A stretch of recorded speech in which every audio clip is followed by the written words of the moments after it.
Okay, welcome back to the neocon job. My name is Dave. I'm not trying to con you, and I am not a neocon, and I do not play one here on YouTube. The channel name is a tongue-in-cheek reference to what neoconservatives have been doing to the willing public and now to both political parties, which makes me very suspicious of the people that I used to support, who I no longer support. Look, I voted for Trump, full disclosure. I'm just being honest. I voted for him because I wanted economic security first. And that's what we have. We do have economic security, but it's perilous. And it's perilous and it's temporary because we continue to ramp up foreign interventions, the latest being in Venezuela. Now, I know the arguments. Venezuela is collapsing and we've got to help push the collapse. We've got to be nudging them in a certain direction. Actually, no.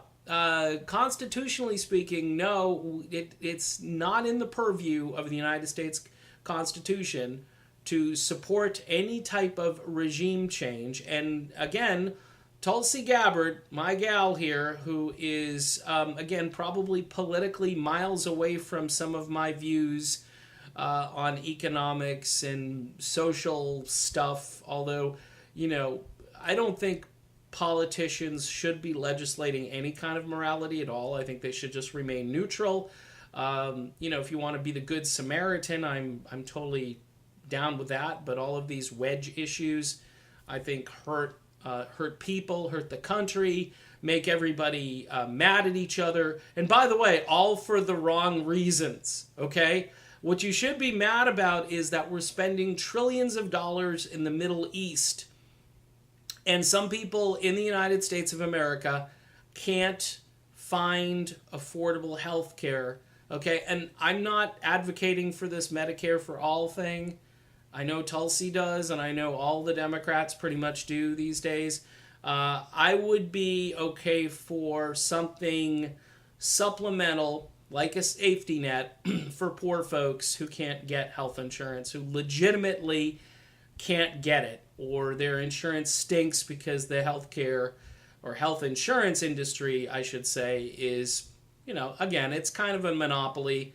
And monopolized care is typically their way or the highway. So it's still better than Canada. It's still better than Great Britain. But here's the bottom line on this. If you're into social programs, there would be more than enough money, okay, to support your social programs with less objections and less of how are we going to pay for it. Because you'd be able to pay for it. Because when you're talking $1 trillion here, $1 trillion there, as one smart person said, you're starting to talk about real money at a certain point. Venezuela. Let's get back to Venezuela. Why should we support anybody in Venezuela? Let Venezuela work itself out. Humanitarian aid, I get it. If we want to send some in there and it can actually get to the people who need it, to some degree, I agree with that, but our track record in the South American countries for trying to install dictators, and just look at what's going on in the Middle East, okay? That's all you need to do, okay? And this garbage in Syria, where you got the likes of Meghan McCain lecturing Tulsi Gabbard on foreign policy. I mean, come on, Meghan. These people all come from, we've got to go around the world and cure all of the world's ills. He's gassing his kids. This is the new one. He's been gassing his children. Assad, we need to get rid of him. By the way, those reports, unsubstantiated. And why aren't all the people of Syria just leaving the country if it's so bad there? They just should all be exiting the country. And we're ramping up, as Tulsi Gabbard has pointed out, too, this media stuff with the Russia thing, Russia, it's kind of started a new Cold War. Do you want... Look, media, I know you hate Trump. I know you want to go after Trump every day. And I don't know what it is. It's become kind of a nasty obsession. And it's counterproductive. Okay, it's just counterproductive. If you disagree with Trump, best thing you can do is try to support somebody who opposes Trump on whatever issue you don't support Trump on. If you just think he's an evil, nasty guy, he's the president. I don't know what to tell you. You got to just, do things the Democratic way, wait for the election rather than trying to, corner him on some spurious charge, which is really not going to stick. Okay, this has just been going on now for 3 years, and somebody like Tulsi Gabbard, who speaks clearly, who definitely knows what she believes, and can back it up with a kind of military service which has exposed her to a war that was more or less based on some type of regime change. I know if you're looking at terrorism, sure, but it's kind of a broad thing. And when you start talking about the war on terror, it's not narrowly defined, and we need narrow definitions.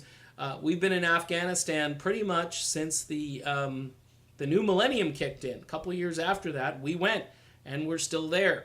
And we've got troops all over the place. The Syrian pullout doesn't look like a pullout, looks like a partial pullout. And it's not exactly what Donald Trump promised when he ran for president. And I think some of the Trump supporters are going to start to peel off and start to think about other things. If we've got, for instance, one candidate who supports war but tells us that they don't, and then they appoint John Bolton and Mike Pompeo, and there was that other guy, Elliot Abrams, and all these guys who are just like, they never saw a war that they opposed. It's just lousy. Look, folks, we can cure all of these problems, financial issues, if we stop intervening. And that's why I like Tulsi Gabbard. I probably disagree with her on a lot of stuff, but she is probably the first Democrat in 20, 30, 40 years that I can listen to and not just cringe. I mean, that's how good she is. She's articulate, and she has a platform which the core part of, which is anti-war, I approve of 100%. And honestly, not to use this as a pun here, but that trumps everything else. It does. Because unless she's a complete lunatic when it comes to spending, if she wants to propose some type of Medicare for all safety net, I don't think you can impose a mandatory thing on people. But if you wanted to do that and do a pilot program and test it out and see if it works, I'm okay with that, because at least it's taking care of American citizens rather than running all over the world trying to intervene in foreign affairs. Okay, I've ranted enough here. Not much of a rant, but again, Venezuela, let's just stand back and if we can throw some humanitarian aid in there, great. But otherwise, let's just stay put, stay out of it. All right, see you soon.